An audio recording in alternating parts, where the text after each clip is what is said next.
Monday morning with Bruce Wolf and Dan Proft. How many presidents does it take to insult the Polish people? And Election Eve, we preview the all-important Wisconsin recall election. It's Monday morning. Bruce Wolf, Dan Proft, 89 WLS.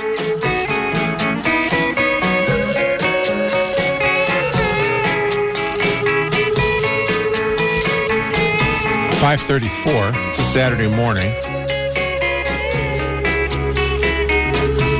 A little bit of the Stones.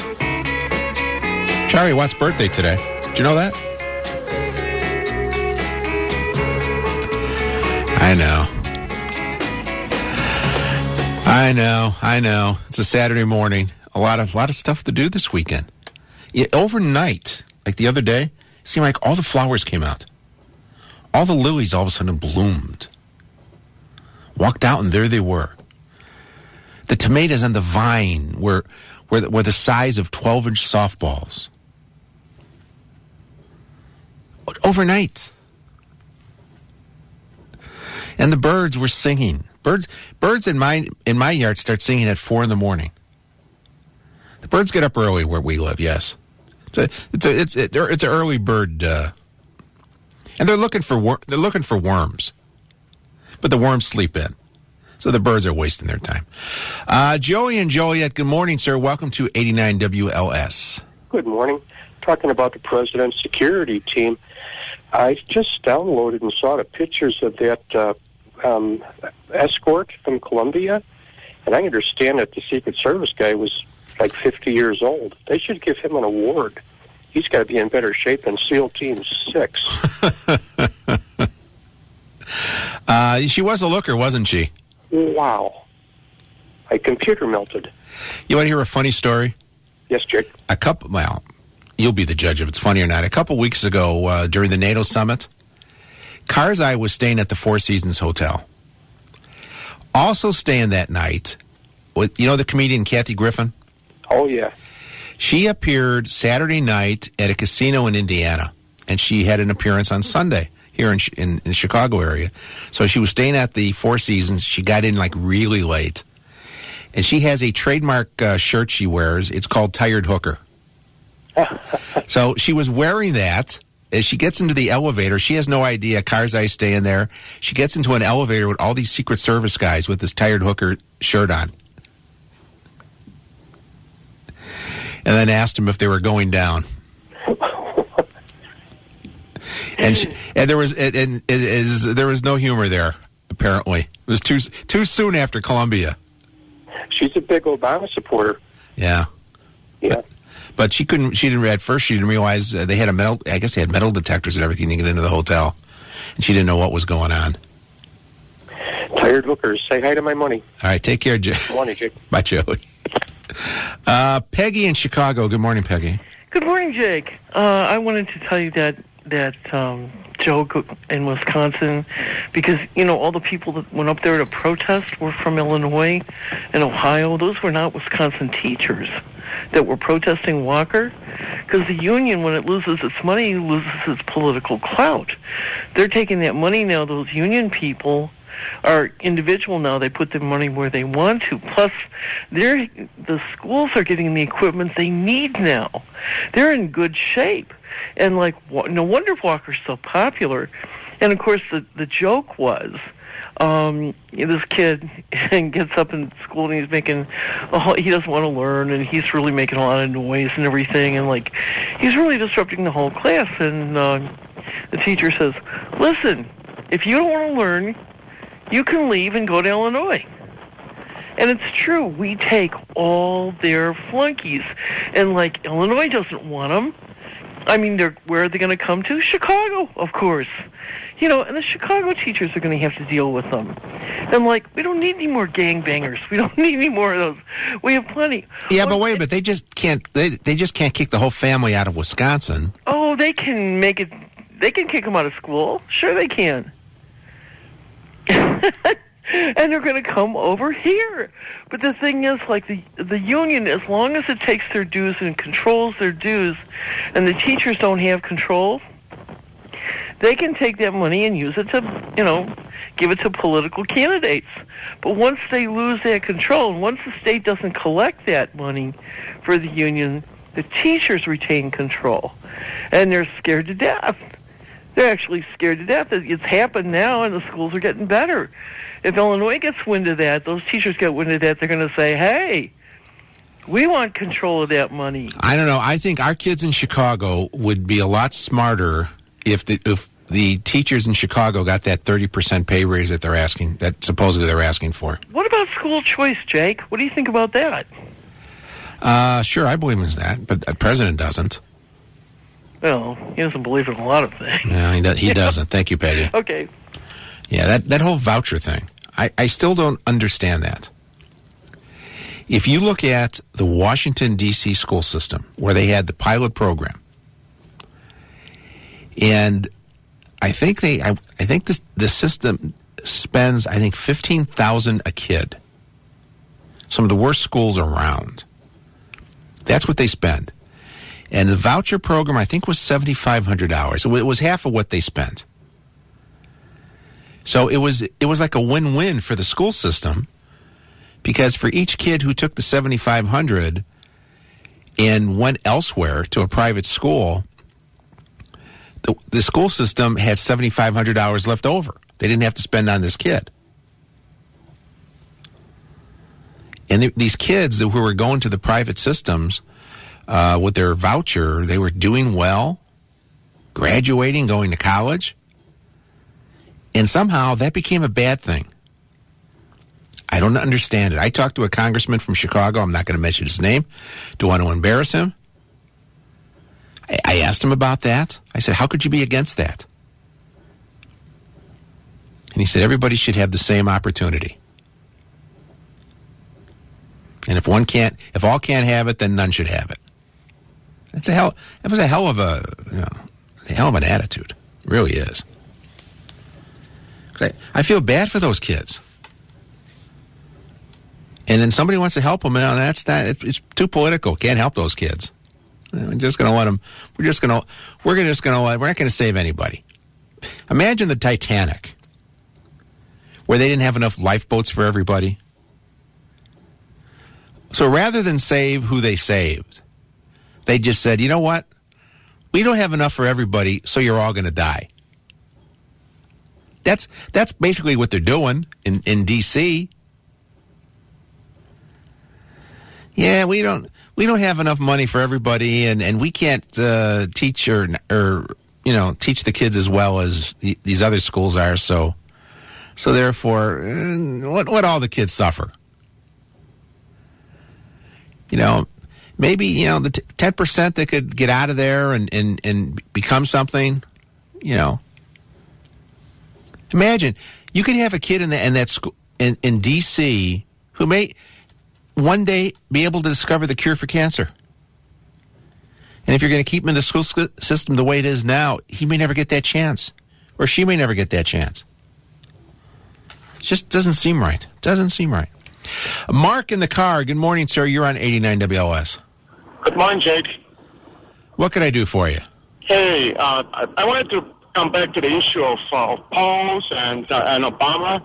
The deal is this, and a lot of people don't realize that the war, World War II, started September 1st, 1939, not with Pearl Harbor.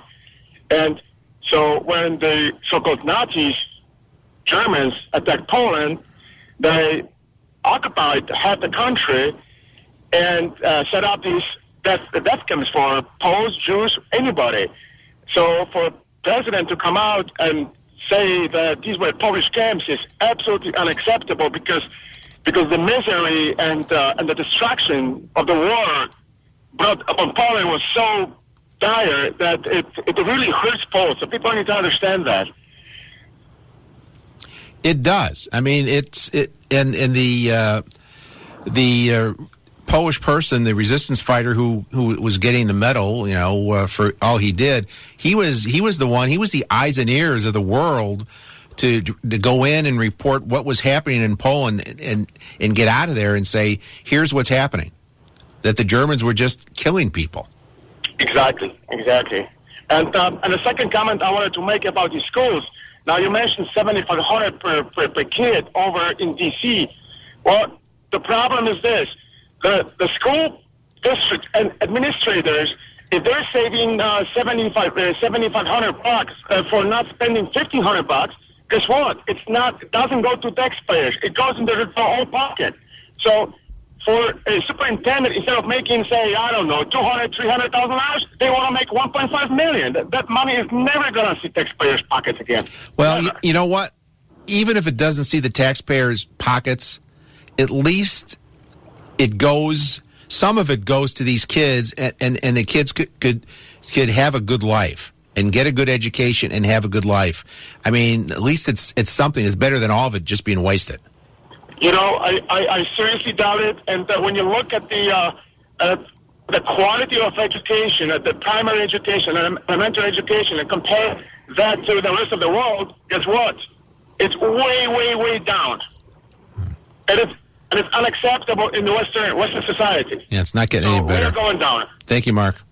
Thank you. Robert in Aurora, good morning, sir. Welcome to 89 WLS.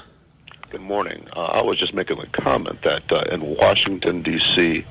and in New York City, they have a couple of these programs, private money and public money, where they've taken the neighborhoods and the schools that are there, and they've made them 24/7, 24 hours a day, 7 days a week, where even on the weekends, the students have an option of going back home to the parents, or they could stay there for the weekend, whatever. But the point is, I was just wondering, with those two cities, are there any results on these boarding school type of programs that they have? And how come Chicago doesn't have one? Because Chicago probably has one of the worst school districts in the state, too. I mean, the country, I should say. Chicago has good and bad. I mean, there are some schools in Chicago that are some of the best in the nation that, parents are fighting to get their kids into. Right. Now, those are public schools or private schools? Public schools. Okay. Yeah, there's some public schools in Chicago that are very, very good. Okay. But not enough of them. Right. And the reason why those schools are really, really good is because those students' parents are fighting to get them into those schools. And that's the whole concept, I think, with Washington and New York, is that there's not enough parents that are doing that. And so you remove the parental element and the community element, you get these kids into these 24-hour schools where it's a lot more safe, and there's a lot more after-school, help with those teachers extending their days and that kind of thing. I was just wondering, Yeah, I mean, if you have a large percentage of kids who want to be in a school to learn and are interested in learning, it makes it a lot easier to learn than being in schools where there are a lot of kids who don't want to learn.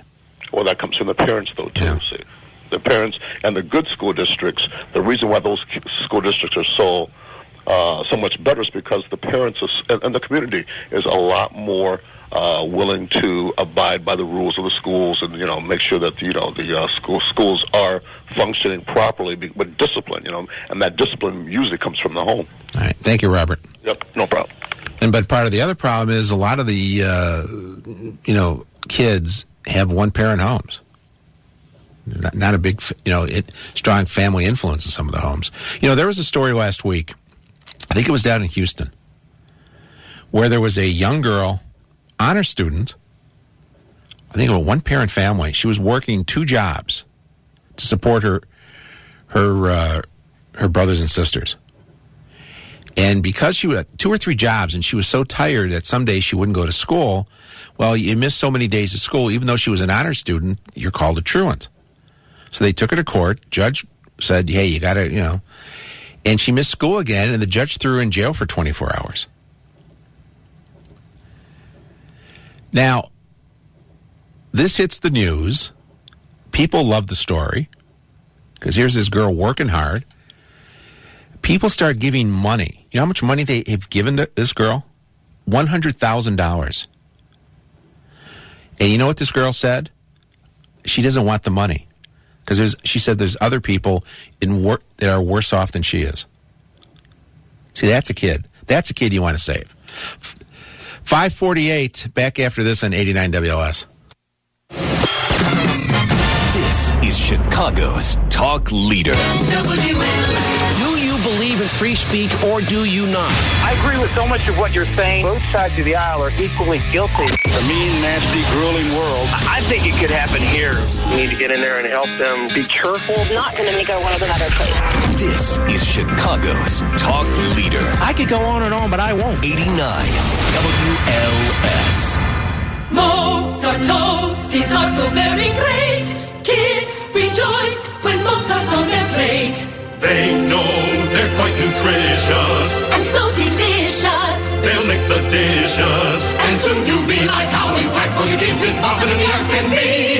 They'll get better grades, make more friends, and express their individuality.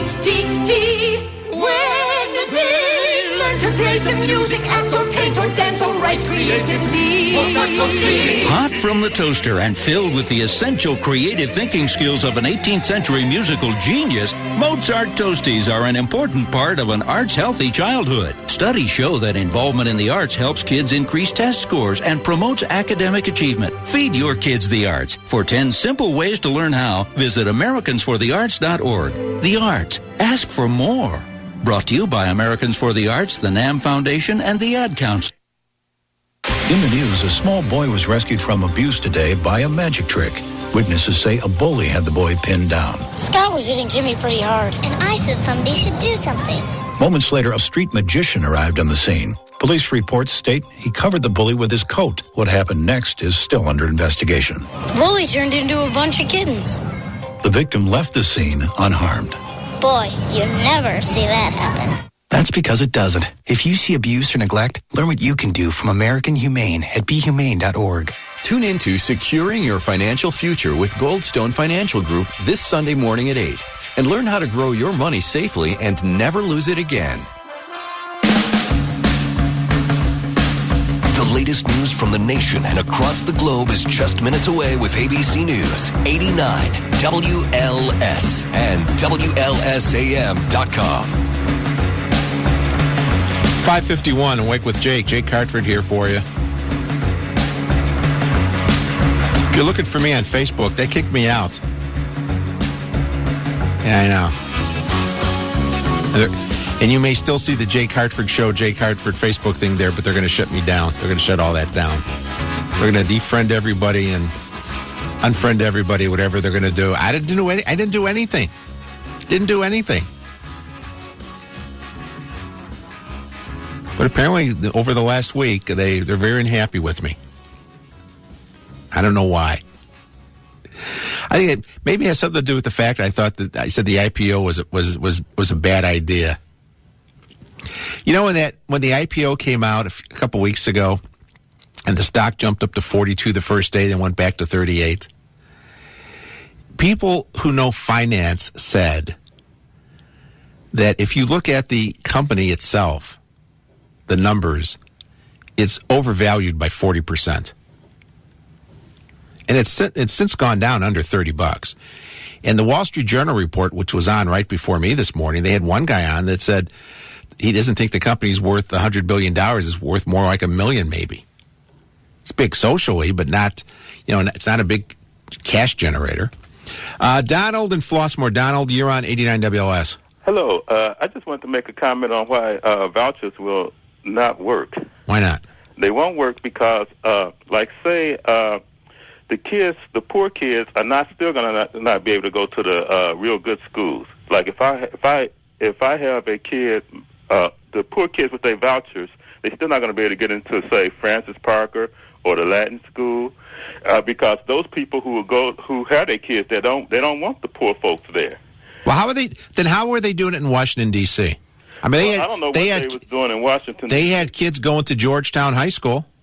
Okay, all right. Now, probably they had, they might have taken a few. There might have been a few kids who were willing to cooperate and follow the rules. Like even that charter school in Chicago, where they fined the kids if they was late and all of that. You had parents protesting, so I assume they had to eliminate those rules. But most people have their kids in the best schools because they don't want the kids to be influenced by the bad element. Kids who don't want to study, who don't want to, whose parents. So, Donald, what do you do with the kids who want to study and want to get a good education? What do you do with those kids? Okay, well, either what they should do is at the neighborhood level, they should have strict discipline in the schools, and the politicians got to stick by them. You know, if a kid doesn't cooperate, then you put them out. You can make good schools in the neighborhood if you have strict discipline. The reason that there's bad schools in the neighborhood is because they don't have discipline. The kids are running the school and not the administrators or the principals or anybody else. They letting the kids get away with murder. They don't have discipline. That's the main problem with the inner city. Well, then, if you don't have discipline in the classroom, you can't teach. Well, then that should be changed, then, shouldn't it? Right, and vouchers won't change that, because where are these kids going to go? Even you have everybody. I guess every parent wants the best for their kid, but if they can't control their kid, they don't have rules. Well, you know what? You start the voucher program. You start a little at a time. You take a few baby steps, and you take more steps, and you take more steps, and you grow the program. Well, why do you need it then? I mean, you just tell the kids from day one when they're in kindergarten that there's rules. If they don't have the rules, then they are out. You can do that. But obviously, it's not working anywhere. Then it didn't work in Washington D.C. It's not working in Chicago. Obviously. Richard and Lena, good morning, sir. You're on 89 WLS. Hello. What can I do for you, Richard? Well, I was listening to this pension thing, and it's out of hand. And I hear this story. I know somebody works in loss prevention. I know this is stretching a little bit, but at the end of the month, 2 old ladies got caught for shoplifting. They were stealing vitamins and meat. They're trying to improve the quality of life. Their entitlements run out. And we're talking about pensions and stuff and taxing these people even more that don't have enough to get by right now. You know, I know stealing ain't right. I understand that, but I just What kind of meat were they stealing? Just meat from the meat case. I don't know what it was. It was steaks or hamburger or whatever. Just, whatever. It probably happens. That's just one incident. It probably happens all over the place. Who knows? It doesn't justify doing it. I understand, but how can we keep taxing people that have to, that their entitlements are running out at the end of the month? Well, what's going to happen? And what's going to happen the first of the year when the taxes go up? What are they going to do then? Yeah, I know. Yeah. Well, it's going to throw more people into that situation. Who knows? And we can't. We have these politicians leaving because they can't figure it out. Their vacation starts and they kick the can down the road again. Well, that's what they do. That's the game. Name of the game. Kick the can down the road. Yep. Thank you, Rich. Yep. Bye. Jim in the car. Jim, you're on 89 WLS. Morning. Good morning. Good morning. You're talking about these kids going to school, this and that.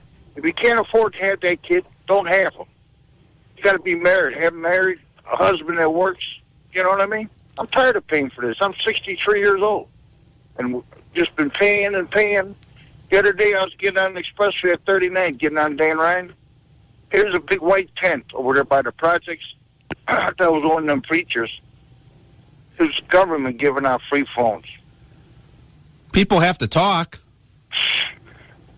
Hey, I pay for my phone. You pay for your phone. Why do we got to pay for their phone? Man, look at your cell phone bill and see what you're paying for other people's phones right now. Yeah, and then look at every month it's $20 tax. All right, thank you, Jim. All right, later. Take care, Chief. Yeah, you're paying. Look at your cell phone bill. Look what you're paying for people to have 1, 2, or more phones, so they can be sending video and text and all that other stuff. Yeah, okay. I'm not talking about my phone. Okay, this show's not about me. It's about the people. Although I did have an ugly confrontation with my bank. We'll talk about that maybe later on. Anyway, this hour's gone. 2 more hours to go. It's Awake with Jake. It's 89 WLS. It's Chicago. It's a Saturday morning. The weather's going to be nice this weekend. It's going to be warmer. It's not going to rain. What else do you want? You can have it all. This is Chicago. You can have it all. But you better enjoy it because it's going to rain by the middle of the week. Anyway, back after 2 more hours to go, back after this in WLS. 89 WLS. WLS.